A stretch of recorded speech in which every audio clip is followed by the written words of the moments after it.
ಲೇ ದಳಪತಿ, ನಿನ್ನ ಹಾಗೆ ಅವರು ಕೂಡ ಮನುಷ್ಯರಲ್ಲವೇ? ಅವರಲ್ಲಿ ಛಲವಿದೆ, ಬಲವಿದೆ. ಬಡವರು ಭುಗಿಲೆತ್ತರೆ ರಕ್ತಕಾರಿ ಸಾಧ್ಯ. ನಿನ್ನ ತಂಗಿಯನ್ನು ದೇವಲೋಕದಿಂದ ಇಳಿದು ಬಂದ ಸುರಸುಂದರಾಂಗಿ ಅಲ್ಲಲೇ ಮಗನೇ? ಇವನೇ ಮದಕರಿ, ಬೇಕಾದಷ್ಟು ಮಾಡಿ ಇವನನ್ನ. ಶ್ರೀಮಂತರ ಮನೆಗೆ ಬಂದು ನನ್ನೆದುರಿಗೆ ದುಬಾಯಿಸುತ್ತಿರುವಲ್ಲ, ಯಾರು ನೀನು?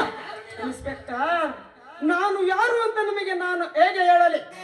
ಅನ್ಯಾಯ ಮಿತಿ ಮೀರಿದಾಗ ಅದನ್ನು ಸದೆ ಬಡಿಯಲು ಆ ದೇವರೇ ನನ್ನಂತವರನ್ನು ಈ ಭೂಮಿಗೆ ಕಳುಹಿಸಿರುತ್ತಾನೆ. ನೋಡಿ, ಈ ಹುಡುಗ ಇವನ ತಂಗಿಯನ್ನು ಪ್ರೀತಿ ಮಾಡುತ್ತಿದ್ದಾನೆ ಅಂತ ಹೇಳುತ್ತಿರುವಾಗ ನೀವೇ ನಿಮ್ಮ ಕಾನೂನಿನ ರಕ್ಷಣೆಯಲ್ಲಿ ಅವರಿಬ್ಬರಿಗೂ ಮದುವೆ ಮಾಡಿಸಿ ಸಮಾಜದ ಜನರ ಕಡೆಯಿಂದ ಸಹಿ ಎನಿಸಿಕೊಳ್ಳಿ. ಅದು ಬಿಟ್ಟು ಈ ಪದ್ಮಾಸ್ತನ ಜೊತೆ ನೀವು ಕೈ ಜೋಡಿಸಿದರೆ ನಿಮ್ಮ ಕರ್ತವ್ಯಕ್ಕೆ ನೀವೇ ದ್ರೋಹ ಬಗೆದಂತೆ. ಸರ್, ನೀವಾದ್ರೂ ಹೇಳಿ ಸರ್, ಇವರಿಬ್ಬರು ಸೇರಿ ದ್ರೋಹ ಮಾಡ್ತಿದ್ದಾರೆ. ದ್ರೋಹ ಮಾಡುವ ದ್ರೋಹಿಗಳಿಗೆ ದ್ರೋಣಾಚಾರ್ಯರಂತೆ ನಿನಗೆ ನನ್ನ ಬೆಂಬಲವಿದೆ. ಏ ಬಚ್ಚೆ, ನಿನ್ನಲ್ಲಿ ತಾಕತ್ತಿದ್ದರೆ ಅವಳನ್ನು ಎಲ್ಲಿಯಾದರೂ ಹೊತ್ತುಕೊಂಡು ಹೋಗಿ ಮದುವೆಯಾಗು. ಅದು ಅವಳ ಒಪ್ಪಿಗೆ ಇದ್ದರೆ ಮಾತ್ರ. ಅದನ್ನು ಬಿಟ್ಟು ಇಲ್ಲಿ ಭಿಕ್ಷೆ ಬೇಡುತ್ತಿರುವೆಯಲ್ಲ, ನಾಚಿಕೆ ಬರುವುದಿಲ್ಲವ ನಿನಗೆ?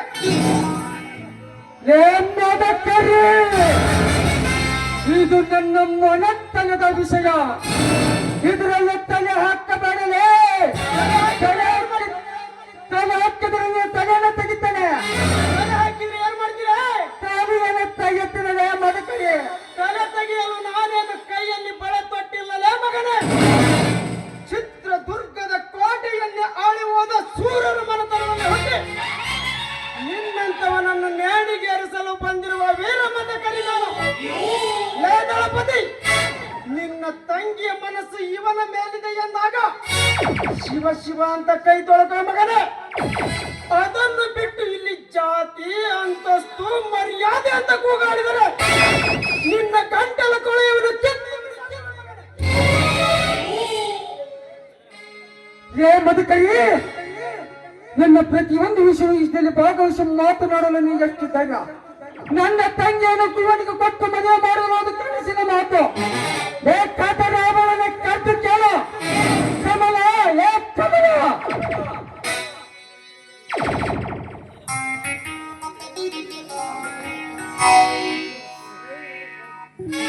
ಏನನ್ನ ಕರೆದೆ?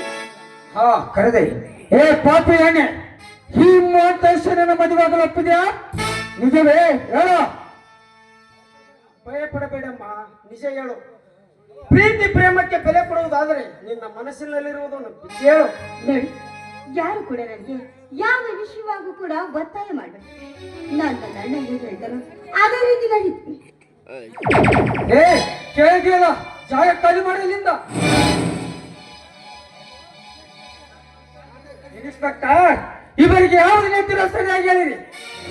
ಮಂತೇಶ್, ಅವಳ ಮನಸ್ಸಲ್ಲಿ ನೀವು ಇಲ್ಲವೆಂದಾಗ ಯಾರು ಏನು ಮಾಡಲು ಅದು ಸಾಧ್ಯವಿಲ್ಲ. ನೀವು ಮನೆಗೆ ಹೋಗಿ.